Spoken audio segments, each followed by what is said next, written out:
Foundation. I am Charlotte Bou. For Bonjour à today, tous, je suis Charlotte Bou de la Fondation Apprendre Genève et nous avons le plaisir d'accueillir Lisa Menning avec nous, qui vient du service de la vaccination de l'OMS au siège de l'OMS en Suisse. Et elle va donc répondre à nos questions aujourd'hui. S'agissant de la vaccination, quelles sont ici l'amélioration de cette expérience, mais aussi en se basant sur donc les services disponibles. Alors ici, nous pourrons aller jusqu'à 30 minutes si nous avons des questions et si c'est un thème important qui est donc pertinent ici. Vous pourrez ici retrouver des liens vers différentes ressources. Alors ici, évidemment, vous pourrez poser vos propres questions. Pour ce faire, dans le chat, vous pouvez rédiger vos questions en français et en anglais. Vous pouvez aussi lever la main et poser votre question en français et en anglais. Vous pouvez donc ici directement, en cliquant sur le globe ici et l'icône interprétation, sélectionner la langue de votre choix, donc français et anglais pour aujourd'hui. N'oubliez pas de couper l'audio original ici pour suivre cet échange en français uniquement.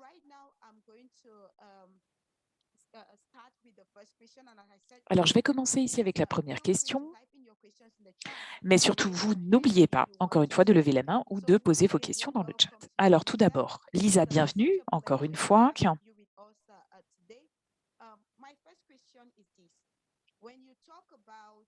Alors, première question. Lorsque vous parlez d'expérience positive de la vaccination, en fait, qu'est-ce que cela veut dire et pourquoi est-ce que c'est important? Merci beaucoup, Charlotte. Merci pour cette question. Et merci à la Fondation Apprendre Genève pour avoir organisé cette session. En fait, c'est essentiel. C'est un thème absolument primordial. Et je suis ravie ici que vous soyez si nombreux aujourd'hui, parce que pour répondre à votre question, en fait, il y a deux considérations, deux concepts à prendre en compte. Tout d'abord, qu'est-ce qu'une expérience positive? Et le deuxième aspect, la vaccination. Donc, qu'est-ce que cela veut dire ici, à ce niveau-là? Et donc, par conséquent, c'est important donc, de se faire vacciner et ensuite, qu'est-ce qui se passe après la vaccination? S'agissant de l'expérience, du partage ici, peut-être de certains effets secondaires légers. Donc, qu'est-ce qu'une expérience positive et pourquoi c'est important? L'expérience, c'est finalement votre ressenti par rapport à l'expérience, vos impressions ici d'un événement. Et ça, c'est important pour la vaccination. Pourquoi? Parce que si vous avez une bonne expérience, une expérience positive de la vaccination, que tout se passe bien, que c'est facile, que c'est pratique,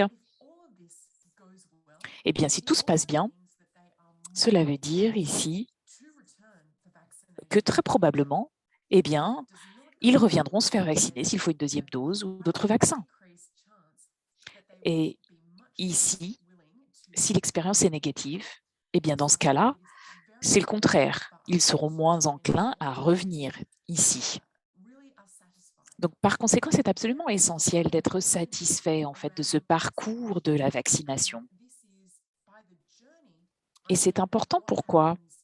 Parce qu'en fait, cela permet, là encore, de prendre en compte tout ce qui arrive avant la vaccination, arriver au centre de vaccination, arriver à la clinique où la vaccination se déroule. Donc, c'est vraiment l'ensemble de ce parcours qui est absolument essentiel. Et pouvoir comprendre donc également ce qui se passe sur site au moment de la vaccination et juste après. Alors, lorsque l'on parle de la vaccination, ce n'est pas juste le moment ici de l'injection, mais c'est aussi eh bien, ce qui se passe avant, pendant et après la vaccination, afin que toute cette expérience soit positive et agréable, autant que faire se peut. Alors, j'espère ici que ça vous éclaire un peu sur ce sujet. Charlotte, vous avez d'autres questions peut-être? Oui. J'ai une autre question pour vous, Lisa. Ici, quel est l'impact de bâtir une expérience positive de la vaccination sur la confiance aussi en matière de vaccination? C'est une excellente question. Il y a de nombreux facteurs ici qui permettent de promouvoir la vaccination. Et l'expérience de la vaccination est un des moteurs ici de cette vaccination et de l'adoption de la vaccination. Donc, si on prend un peu de recul, il y a 4 ici facteurs principaux qui permettent ici de promouvoir la vaccination. Tout d'abord, votre propre confiance vis-à-vis de la vaccination. Est-ce que vous pensez que la vaccination est importante? Est-ce que vous pensez que la vaccination est nécessaire? Est-ce que vous faites confiance au vaccin? Donc ici, ce sont vraiment les attitudes ici face à la vaccination. Deuxièmement, il y a aussi les influences sociales, c'est-à-dire ce que vont dire les autres, vos collègues, vos proches, votre famille, les influenceurs locaux. Troisièmement, il y a les motivations personnelles, ce que vous voulez. Est-ce que vous voulez être vacciné? Vos intentions. Et c'est là où l'hésitation souvent se trouve, ici, en lien avec ces motivations. Et enfin, il y a les facteurs pratiques. Et dans ces facteurs pratiques, on retrouve la disponibilité, est-ce que c'est abordable, est-ce que c'est pratique, et l'expérience ici de la vaccination. Est-ce que vous êtes satisfait ici du service proposé? En fait, est-ce que c'était facile de se faire vacciner? Est-ce que ici vous avez dû faire des efforts supplémentaires pour pouvoir aller vous faire vacciner? Est-ce que vous avez dû faire des économies pour vous faire vacciner? Est-ce que vous avez dû prendre un jour de congé pour aller vous faire vacciner? Tous ces éléments sont dans cette catégorie pratique. Et donc, il faut absolument aussi voir comment ça se passe sur le site de vaccination. Est-ce que le personnel était agréable, a fait preuve d'empathie? Et par exemple, est-ce que peut-être vous avez ressenti quelques petites douleurs, peut-être au niveau du site de l'injection? Mais ce sont des effets ici qui sont légers, qui ne sont pas graves et qui doivent ici être connus des patients. Donc, ce sont ces 4 facteurs qui sont importants: l'attitude, la confiance, la motivation, les influences sociales et ces effets et ces éléments pratiques qui, ensemble, permettent ici d'influencer ce choix de se faire vacciner ou non et permettre ainsi d'avoir une adoption ici majeure de la vaccination. Donc, c'est vrai que s'agissant et de sous ces éléments logistiques, de toute cette expérience, eh bien, c'est là où justement, par rapport à ces impressions, eh bien, par rapport à cet parcours, eh bien, c'est absolument essentiel. Parce que si quelque chose se passe mal, eh bien, ici, il y a peu de chances que l'on souhaite se refaire vacciner à l'avenir. Merci Lisa et bienvenue à vous si vous nous suivez. Aujourd'hui, nous parlons de comment bâtir une expérience positive de la vaccination, les considérations ici au niveau de la livraison de services et des services disponibles. Et nous avons Lisa Manning de l'OMS ici qui est là pour répondre à nos questions. Si vous avez des questions, n'hésitez pas à taper vos questions dans le chat, à lever la main si vous souhaitez poser vos questions. Donc, n'hésitez pas à poser des questions en lien avec votre expérience ici sur le terrain. J'ai une autre question pour Lisa, troisième question, qui est la suivante. Je sais que vous en avez déjà parlé, mais quelles sont les composantes ici clés d'une bonne expérience, une expérience positive de la vaccination? Et qu'est-ce qu'il faut prendre en compte par rapport justement à ces services? Alors, merci Charlotte. En effet, alors en fait, on peut rentrer évidemment dans plus de détails. Alors ici, pour ces différentes composantes d'un service positif et donc d'une expérience positive, eh bien, se base vraiment évidemment sur la satisfaction du patient. Comme je le disais, si on y réfléchit, et puis si on parle de ces 3 étapes principales de la vaccination, ce qui se passe juste avant, ici, lorsque vous avez prévu de vous faire vacciner, toutes les étapes, ici, notamment ici le temps, comment ici, est-ce que par exemple vous allez aller au centre de vaccination? Est-ce que vous allez y aller en bus? Combien va coûter le ticket de bus? Que se passe-t-il pour les enfants? Est-ce que vous avez quelqu'un pour garder les enfants? Ici, pendant que vous allez vous faire vacciner, parfois, eh bien, pour une femme, par exemple, eh bien, il faut aussi avoir la permission ici de partenaire ou du père pour se faire vacciner. Et parfois, si c'est une femme plus âgée, est-ce qu'il faut qu'elle soit accompagnée? Et c'est le cas pour aussi les vaccins de la COVID-19, on priorise ici les populations plus âgées. Donc ici, même juste avant l'arrivée à cette clinique, eh bien, à ce centre de vaccination, il y a énormément de planification déjà. Donc, il faut vraiment se préparer. Comment est-ce que je vais arriver au centre de vaccination? Comment je vais y arriver? Comment je m'organise ici pour pouvoir se faire? Et nous savons ici, aujourd'hui, qu'on est tous très occupés. On a beaucoup d'autres priorités. Et notre objectif, ici, lorsqu'on travaille sur ce type de programme, est essayer vraiment de faciliter la tâche, ces étapes de planification, que ce soit donc plus facile, afin de s'assurer que ces services soient bon marché, abordables, qu'il ne soit pas la peine de dépenser ici eh bien, des sommes qui représentent plus d'une journée de salaire pour pouvoir se payer un ticket de bus et aller se faire vacciner. Donc vraiment, c'est important ici de prendre en compte tous les efforts qui sont nécessaires pour se faire vacciner et essayer de limiter tous ces efforts supplémentaires pour aller se faire vacciner. Donc, de simplifier ces étapes. Donc ça, c'est vraiment le premier élément. Le deuxième élément, c'est que se passe-t-il sur le terrain? Et dans le cadre de ces considérations, par exemple, alors si vous avez vraiment ici tout à organiser pour pouvoir être à l'heure au rendez-vous pour vous faire vacciner, vous arrivez et par exemple, il faut attendre. Il y a une file d'attente de 2 heures, 3 heures. Ça ne va pas. Parce que là, vous avez pris le temps de vous organiser, vous allez peut-être devoir repartir au travail. Et ici, eh bien, vous vous retrouvez bloqué. Et peut-être qu'après avoir ici attendu, et donc là, ça ne va pas.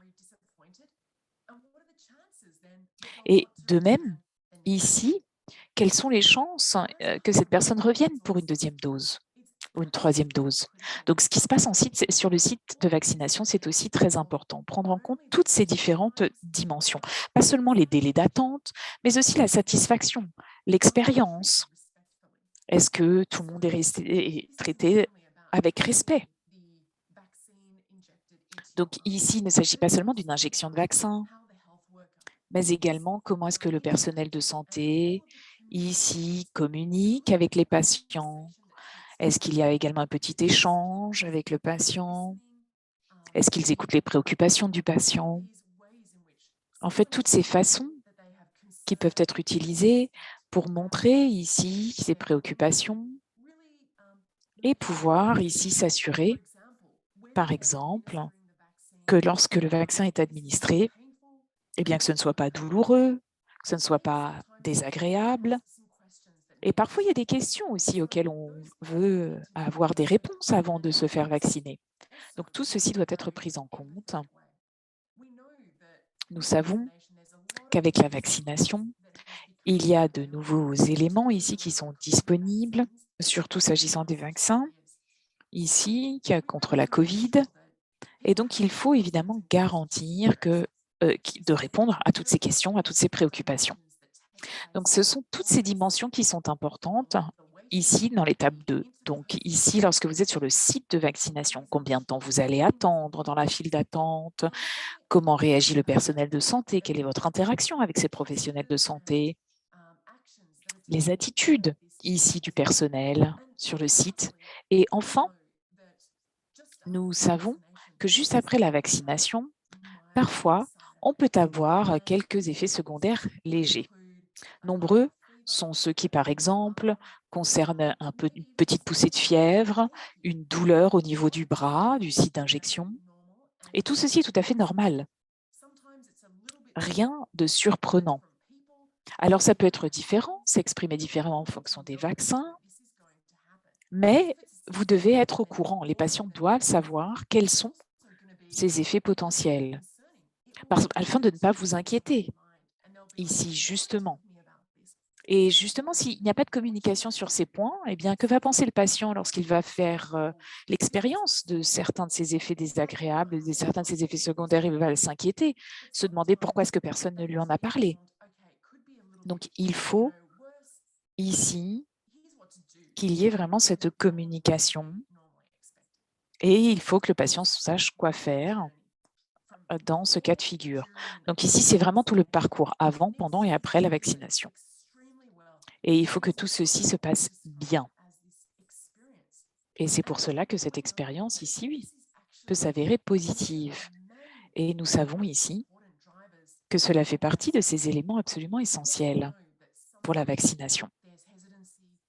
Alors nous savons évidemment qu'on n'a pas toujours toutes les informations, mais il faut que l'on garde tout ce processus positif, facile, abordable, car évidemment, c'est un facteur absolument essentiel dans le cadre de la diffusion de la vaccination, de l'acceptation de la vaccination.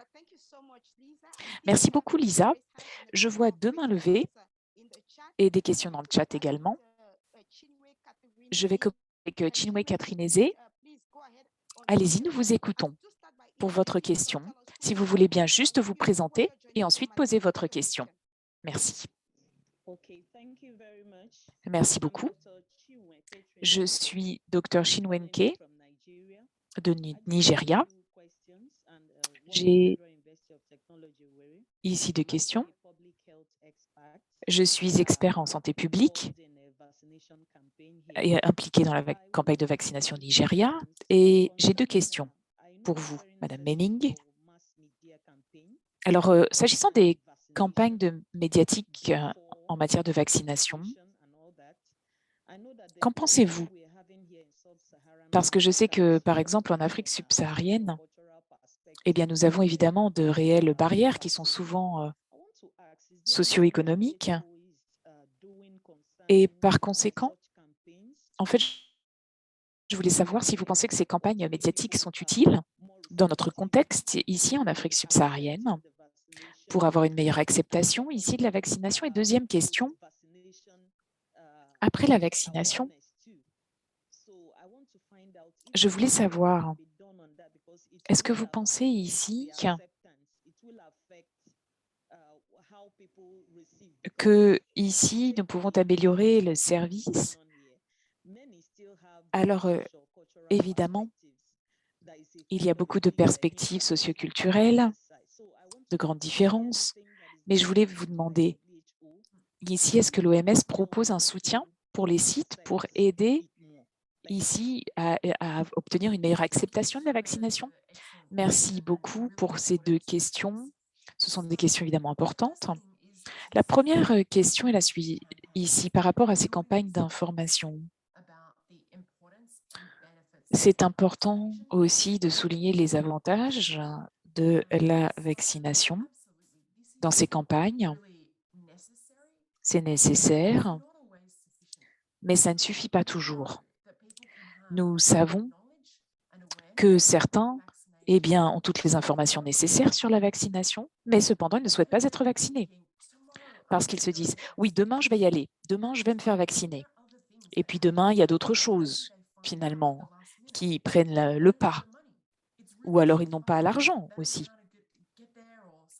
Donc, ici, ça arrive.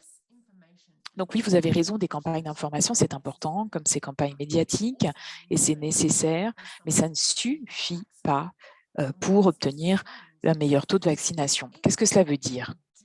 Ça veut dire que même si certaines personnes n'ont pas toujours toutes les informations, Eh bien, on peut concevoir des programmes, des services ici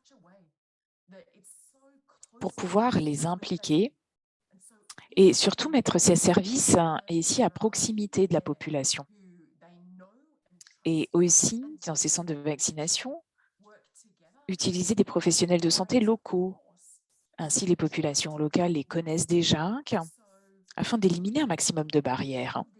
Donc, en fait, ce sont différents éléments qu'il faut prendre en compte. C'est un peu une approche holistique et faire notre maximum pour pouvoir s'assurer que nous avons bien toutes les connaissances à notre disposition, que nous savons ici exactement comment pouvoir promouvoir. Parce que si les services ne sont pas pratiques, sont trop loin, ça ne va pas se passer.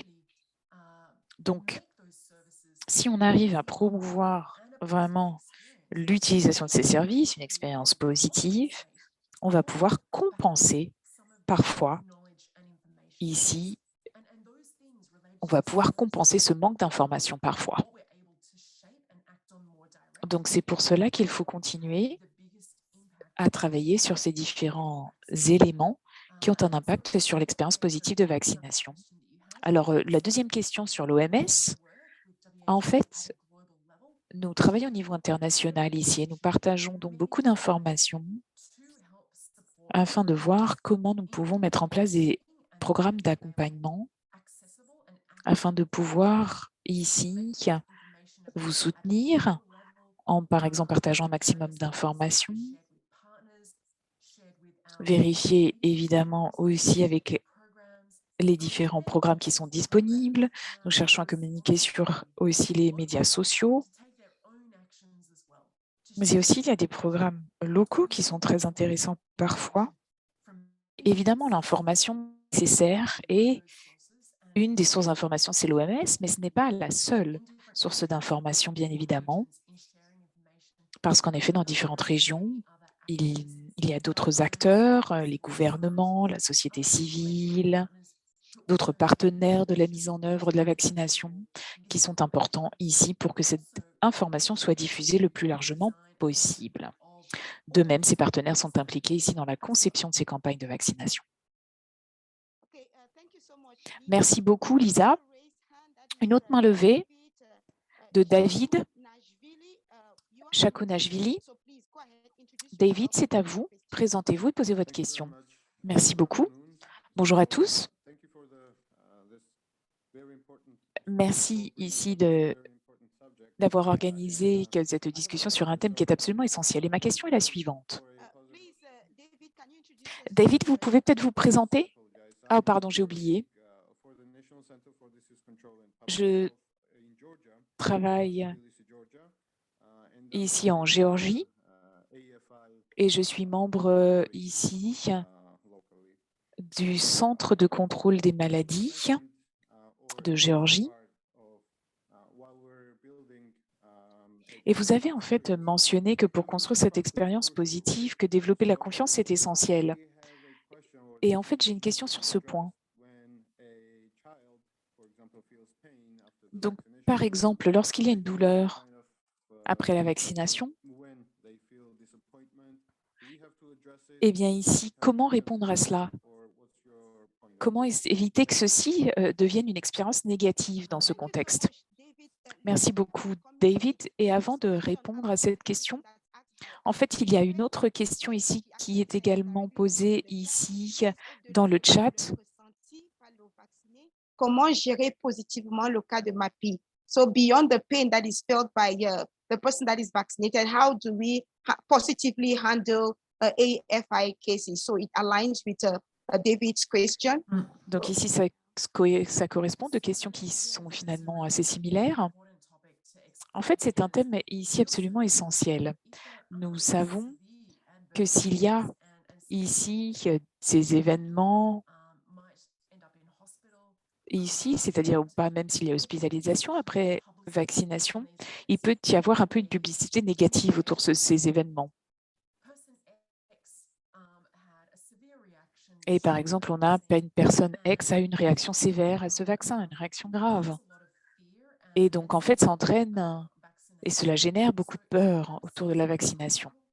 Il est donc absolument essentiel que ces événements soient correctement gérés, évidemment, pour la personne ici et pour sa famille et ses proches, mais aussi que la communication soit claire par rapport à l'événement, voir ce qui est fait pour pouvoir aider cette personne, parce que les programmes doivent être prêts afin de pouvoir répondre à ces événements et que la communication ici soit claire, soit précise ici et dans les temps et dans les délais. Pourquoi c'est important?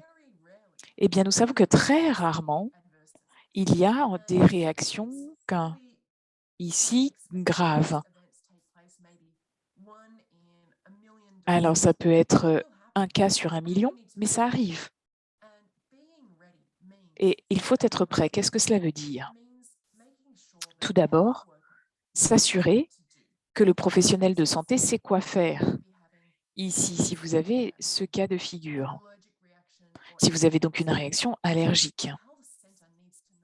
Et par conséquent, le centre de santé ici doit savoir comment répondre, comment réagir.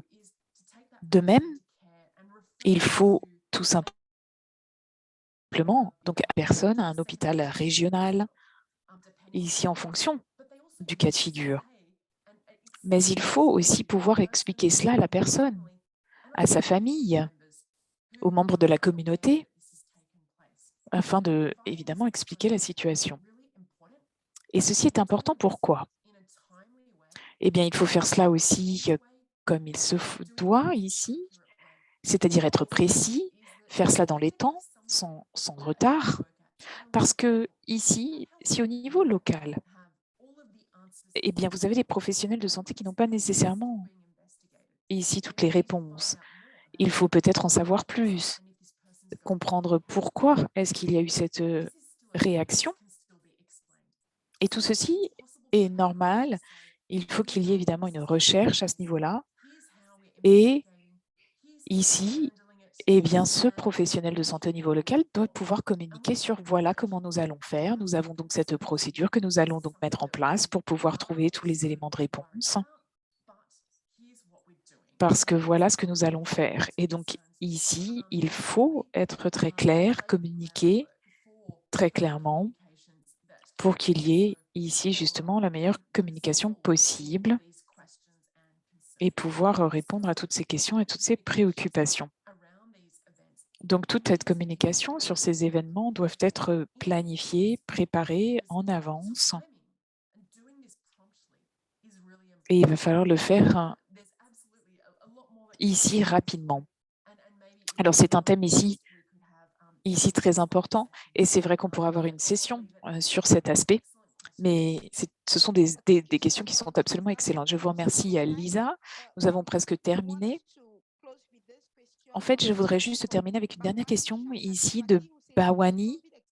Avec l'expérience de la COVID, j'ai remarqué que le service privé refuse ici de vacciner pour éviter ici eh bien, de gâcher des vaccins parce qu'au niveau logistique, c'est trop compliqué. Parce qu'en effet, pour chaque flacon correspond à 10 doses, donc ça veut dire 10 patients. Ils n'ont pas toujours ici les 10 patients nécessaires. Donc, est-ce que vous pensez que cela peut aussi avoir un impact sur la confiance en matière de vaccination? Merci, Charlotte. Alors, l'impact sur la vaccination et sur cette expérience ici, et cette dimension évidemment est importante, et toute cette désinformation, ces rumeurs, et à quel point eh bien, tout ceci peut contribuer ici à peut-être un petit manque de motivation. Donc ça, c'est absolument essentiel. Il faut prendre cela en compte.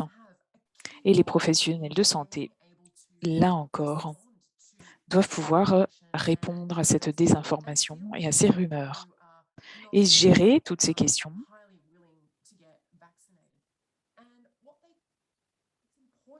Et c'est important de vraiment se souvenir que pour les professionnels de santé,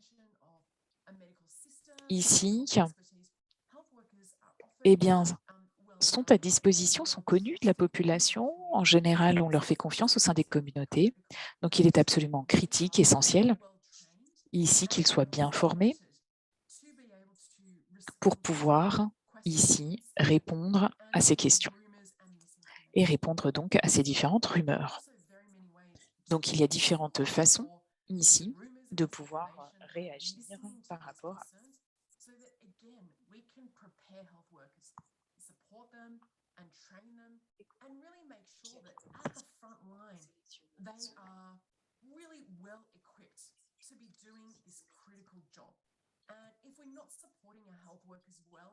a lot of this is going to be fragile in terms of our ability to have this and support this positive experience. So I think one of the main takeaways here really is thinking about our health workers and the clinics in which they work and those delivery strategies, and really making investments in that and supporting the health workers, their training, and really making sure that we're hearing from communities about their needs and whether those services are as responsive and possible and positive as possible to respond to the needs of those communities. So really, we do need to get behind these important investments and strategies as much as possible. Thank you very much. Thank you, Lisa. Is there any resource or are there resources that you can point participants to around this very engaging topic? Because from the interest, the comments in the chat and the raise hand, because since we are out of time, I know that many people will want to learn more and know more about on how to build a positive experience of vaccination. So yes, we are actually literally a couple of weeks away from publishing new updated guidance and tools just on this exact topic.